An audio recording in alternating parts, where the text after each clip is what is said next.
شادی ہو کر جس گھر میں آئی، یہ گھر کم جنات کا مسکن زیادہ لگتا تھا۔ حویلی ٹائپ یہ گھر، جس میں 2 پورشن تھے اور اس کے اوپر چھت۔ دونوں پورشن میں تقریباً 5 کمرے تھے۔ گھر کے آگے بڑا سا لان، جو کہ ہریالی اور درختوں سے بھرپور تھا اور کافی خوبصورت لگتا تھا۔ لیکن رات کے وقت یہ بہت خوف دلاتا تھا، اور اتنے بڑے گھر میں رہنے والا کون؟ صرف میری ساس اور شوہر، اور اب تیسرا فرد میں۔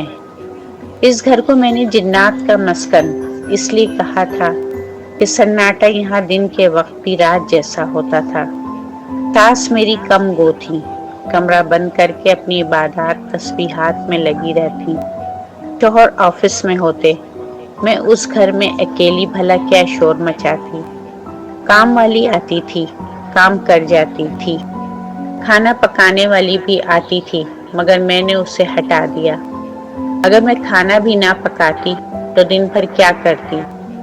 بہرحال بہت جلد ہی مجھے احساس ہو گیا کہ یہاں ہمارے سوا کوئی نہیں رہتا۔ یہ میری بہت بڑی غلط فہمی تھی۔ کوئی تھا جو بہت پہلے سے یہاں رہ رہا تھا۔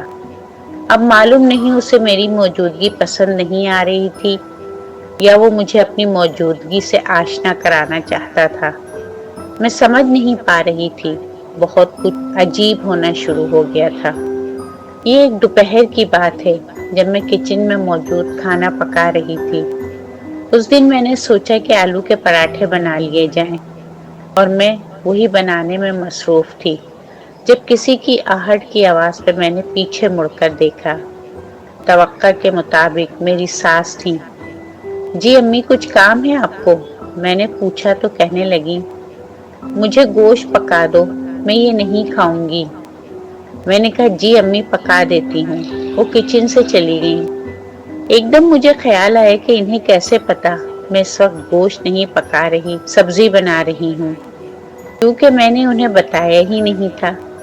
میری ساس پکانے کے معاملے میں نہ پوچھتی تھیں نہ بولتی تھیں، جو پکا لو کھا لیتی تھیں۔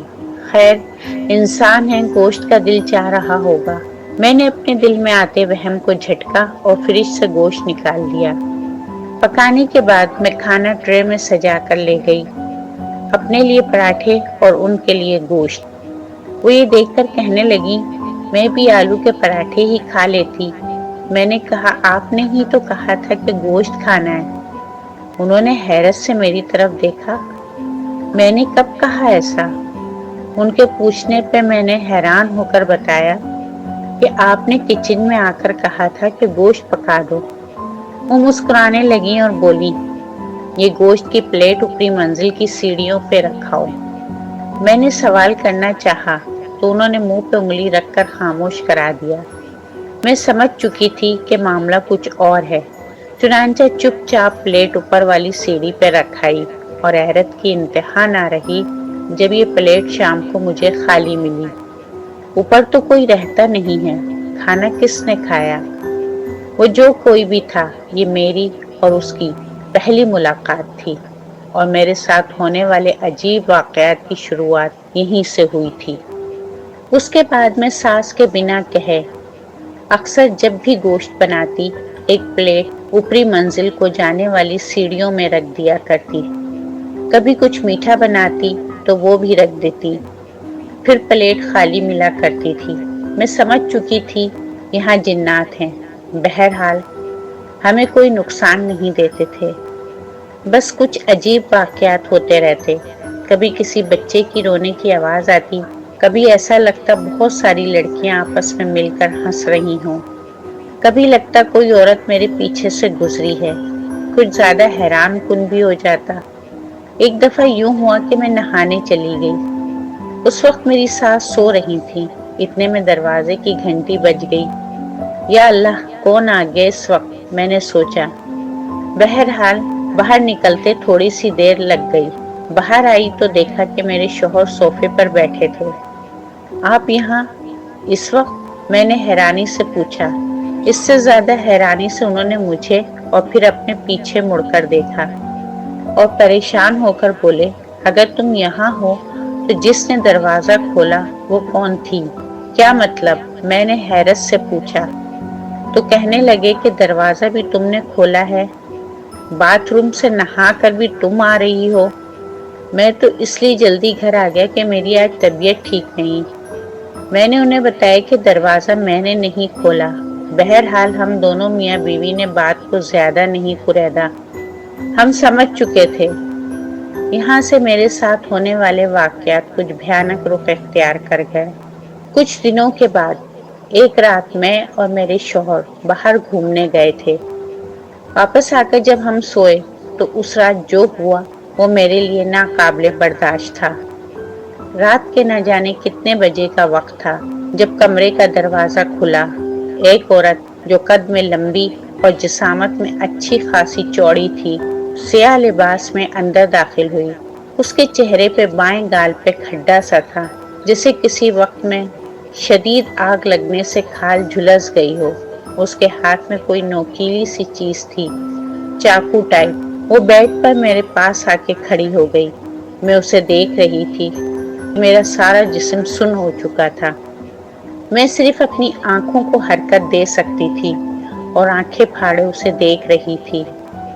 اس عورت میں سے بڑی گندی بدبو اٹھ رہی تھی۔ اس نے ہاتھ بڑھا کر وہ نوکیلی چیز میرے دل پر رکھ دی۔ پھر اس نے ہاتھ ہوا میں ایسے اٹھایا کہ جیسے وہ چیز میرے پیٹ میں گھونپ دے گی۔ جیسے ہی اس کی نوکیلی چیز جو کہ چاقو ٹائپ تھی میرے پیٹ تک آئی، میں نے زوردار چیخ ماری اور اٹھ بیٹھی۔ میں پسینے میں شرابور ہو رہی تھی۔ میری آنکھ اپنی ہی چیخ سے کھلی تھی۔ میرے شوہر بے خبر سو رہے تھے۔ کیا وہ میرا خواب تھا؟ میں نے سوچا، مگر نہیں، یہ خواب نہیں تھا، کیونکہ کمرے کا کھلا دروازہ جو کہ میں رات کو لاک کر کے سوئی تھی اور کمرے میں پھیلی شدید ناگوار بو اس بات کی گواہی دے رہی تھی کہ جو کچھ ہوا وہ محض خواب نہیں تھا۔ جیسے تیسے رات گزاری۔ صبح رات والے واقعے کا ذکر شوہر سے کیا تو وہ بھی کچھ پریشان ہو گئے۔ کہنے لگے کہ یہ بات تم امی کو بتا دو۔ دوپہر کو جب میں کھانا لے کر ساس کے پاس بیٹھی تو میں نے انہیں ساری بات بتائی۔ میری ساس نے کہا کہ رات کو میرے پاس آنا، میں دیکھتی ہوں کہ کیا مسئلہ ہے۔ اتنا تو میں جانتی ہوں کہ اس گھر میں رہنے والا جنات کا قبیلہ ایک عرصے سے اس گھر میں رہ رہا ہے اور وہ نقصان پہنچانے والا نہیں۔ یہ میرے لیے نیا انکشاف تھا کہ میری ساس کچھ نہ کچھ عملیات کا علم جانتی تھی، اور اس گھر میں کوئی ایک آدھ جن نہیں بلکہ باقاعدہ پورا قبیلہ جنات کا رہتا ہے، جس میں ہر عمر کے جنات موجود ہیں، بچے، بوڑھے، جوان، عورتیں، اور ان کا سردار بھی ہے۔ خیر میں نے جیسے تیسے دن گزارا۔ رات کو اپنی ساس کے پاس گئی تو وہ پوچھنے لگی کہ کل تم رات کہاں گئی تھی؟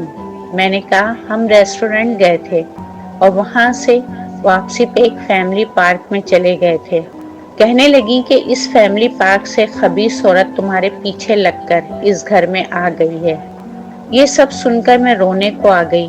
وہ کہنے لگی پریشان نہ ہو، جب تک میں ہوں تمہیں کچھ نہیں ہوگا۔ انہوں نے کچھ پڑھائی کر کے میرے اوپر پھونک دیا اور کہا کہ ہر وقت اپنے گرد قرآنی آیات کا ورد کر کے حصار باندھ کے رکھا کرو۔ میں وہاں سے آ گئی مگر بہت ڈری ہوئی تھی۔ پھر اس کے بعد کچھ نہ ہوا، میں ہر وقت آیات کا ورد رکھنے لگی۔ ایک دن میں اپنے کمرے سے نکل کر کچن کی طرف جا رہی تھی جب مجھے کسی نے زور سے پیچھے سے دھکا دیا۔ میری بلند ہوتی ہوئی چیخ اس وقت میرے حلق میں رہ گئی جب میں گرنے کے بجائے آدھی فضا میں ہی معلق رہ گئی۔